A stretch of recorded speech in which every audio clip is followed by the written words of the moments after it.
So you said in your speech that neither Bitcoin nor Ether would be considered securities and thus not under the purview of the SEC. Can you very briefly explain what your reasoning is?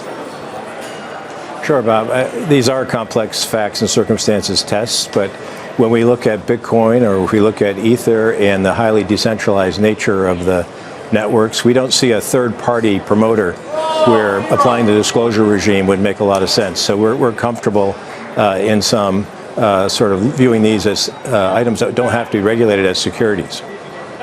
Now, you also talked about initial coin offerings or ICOs, which are ways of raising money using cryptocurrencies.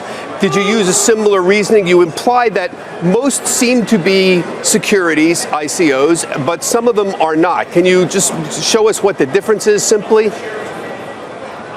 I wish we had a simple way to say this is in and this is out. As I mentioned, they're usually facts and circumstances tests. But a key factor is there a third-party promoter here who knows much more about the instrument than investors might? If that's the case, that's sort of an initial indicator that we might have a securities transaction. If people are buying it for investment and for a return and looking to that party for a return, then again, that's an indicia of a security. If you have, on the other hand, a token that's just used in the network for a good or service, and that's why people are buying it, and that service is available and up and running, not under development, then you may not have a security. Mr. Hinman, Kelly here, just to be clear. What falls within the ambit of a securities offer and sale is a facts and circumstances analysis, where we use a principles-based framework that has served American companies and investors well for over 80 years. Bill Hinman recently outlined the approach we take to evaluate whether a digital asset is a security, and I encourage you to take a look at Bill's speech, which is available on our website. All of us at the SEC believe that there's real value in creating applications that can be accessed and executed electronically with a public, immutable record, and without the need for a trusted third party to verify those transactions. We see the value in that, and we see the potential for that to create innovation. That is indeed very important timing. Guys, Ripple, XRP, and the SEC have been trending over the past couple of days now. It was true all along. This is a must-see, people.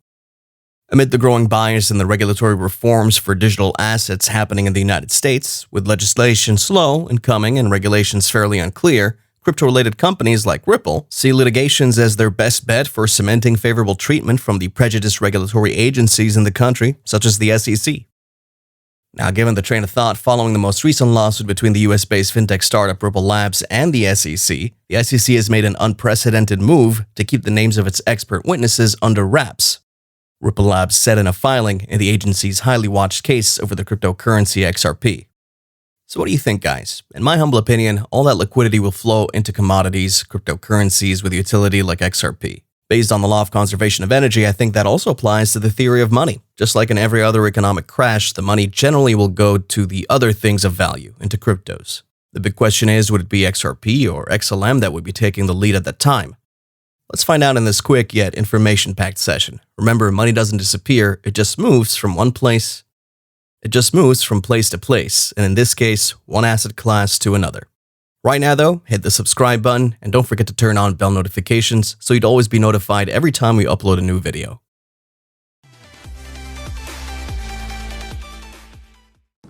But this event gives us a great opportunity to address a topic that I think has been a subject of considerable debate in the press and in the crypto community, and that's whether a digital asset, a token, a coin, offered as a security can over time become something other than a security.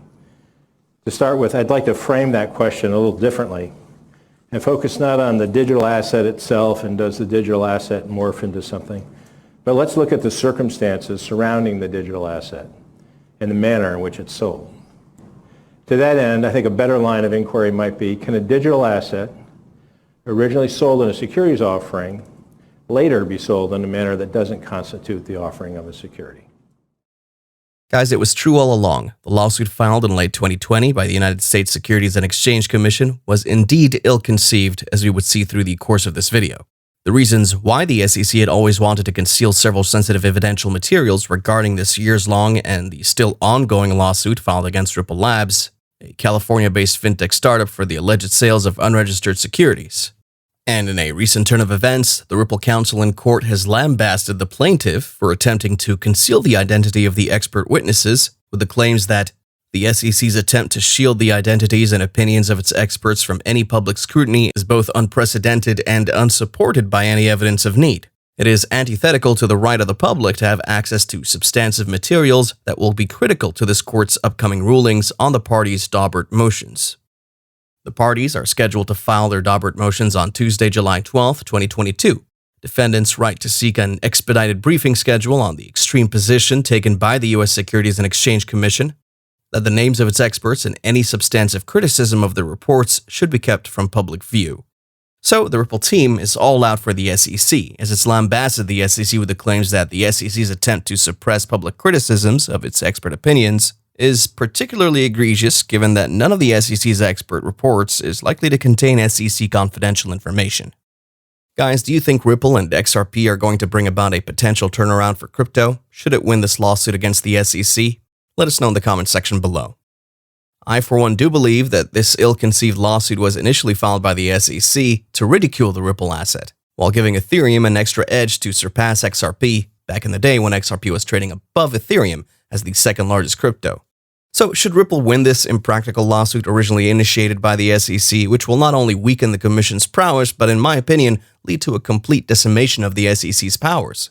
After this lawsuit is over, Gary Gensler and any other chairman of the SEC after him cannot, in good faith, sue more technology companies just because they worked on a distributed ledger. Because by then, the entire US financial regulatory ecosystem would have gotten a clear-cut framework to regulate the asset class. At which point it would be a huge win for propagators of innovation in the US and a great loss to such other agencies like the SEC, which has done everything within its power to stifle innovation in the US.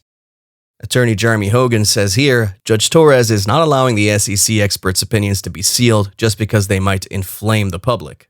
Not only does she not allow the parties to keep relevant documents from the public as to this motion, but she chills the SEC pending motions to seal. It's a 2-for-1. So what this means, and what Attorney Jeremy Hogan is trying to say in essence, is that we, the general public, get to see the expert witness reports, but only for a small part of it that was somehow directly related to the harassment sent the experts' way. That's literally what all this stuff has recently been about, since the start of this back and forth with the expert discovery procedures. And that was a reply to attorney James K. Filan, who tweeted, Judge Torres has granted in part and denied in part the party's request to seal documents in connection with the amici motion to participate in the Daubert proceedings. Proposed redactions are due by July 15, 2022. In some other tweet by the two pro bono lawyers representing the XRP community members, attorney K. Filan tweets yet again, breaking, Magistrate Judge Nedburn denies the SEC's attorney-client privilege claims. The predominant purpose of the communications was not to provide legal advice. The documents must be produced. And then Jeremy Hogan responds, this was not even a nuanced opinion. Judge Nedburn tore apart every SEC argument for the attorney-client privilege of the Hinman emails. That starts the 14-day clock for an appeal to Judge Torres, and if her recent orders are any precedent, things will move relatively fast. I expect the big Daubert motions today, and we didn't get to see those yet. I was a little disappointed in that, but I will take this instead. Reading through the comments, the SEC has already agreed to the set timeline, as it intends to appeal this order, so I think we should expect an appeal by July 26th. So guys, both these judges presiding over the Ripple versus SEC lawsuit have one thing in common. While the lawsuit contains several other giant fibs, as has been consistently revealed throughout the expert discovery, this one about the Hinman email stands out mostly because the content of that email inadvertently contradicts the former SEC director's 2018 speech, where he endorsed Ethereum as not a security, yet claims under the same measures that XRP is, was, and has always been. These judges can clearly see through the SEC's many misrepresentations. We have the presiding magistrate over the expert discovery, Judge Sarah Nedburn, tearing down the SEC given its request for the attorney-client privilege of the Hinman emails. At the same time, Judge Annalisa Torres body slams the SEC in what is likely the biggest moment in this lawsuit so far, as it registers an even bigger moment for the entire crypto space in terms of the asset class's regulation. That was from the CEO of the Gold Secure Currency, or GSX for short, talking about some of their latest mining updates so far. The Gold Secure Currency is a stablecoin-like cryptocurrency with an ever-increasing asset backing of a secured asset trust, currently estimated to be worth over $7 billion. It can facilitate growth like a traditional cryptocurrency. The adoption of GSX as an everyday usable currency is underway, allowing daily marketplace usage thanks to its sub 2-second transaction speeds and stable growing value. Knoxwire being the core medium in Knoxwire, GSX is offered as leverage and pre-funding, giving financial institutions greater incentives and flexibility in international transfers when using GSX. Once again, for those who are not familiar with this new and innovative digital asset and would love to learn more about it, make sure you look through the links in the description section below for that of the GSX official website. That's it for today, folks. Don't forget to subscribe if you haven't already, and I'll see you in the next video.